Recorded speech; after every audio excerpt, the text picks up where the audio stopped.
హేబేలు రక్తమేమో మనుషుని అర్హతనికి అప్పగిస్తే, యేసుక్రీస్తు వారి రక్తం మాత్రం ప్రతి పాపి అయిన మానవుని కడిగి పరిశుద్ధునిగా చేసి దేవుని ముందు నిలబెట్టింది.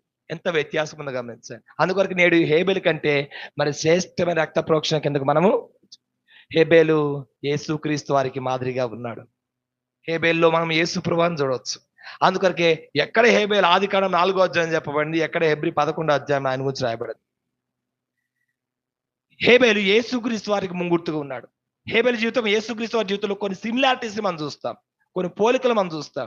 ఎట్లాంటి పోలికలు అంటే, హేబేలు తన జీవితంలో తను ఏ పాపము చేయలేదు.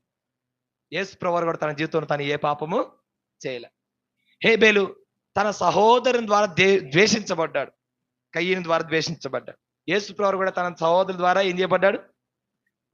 మనం చూస్తూ వచ్చాం కదా, 7వ అధ్యాయం 3 నుంచి 5 వచ్చాం యోహాను సువార్తలో, మార్కు సువార్త 3వ అధ్యాయం 21వ వచనంలో, 6వ అధ్యాయం చూస్తూ వచ్చాం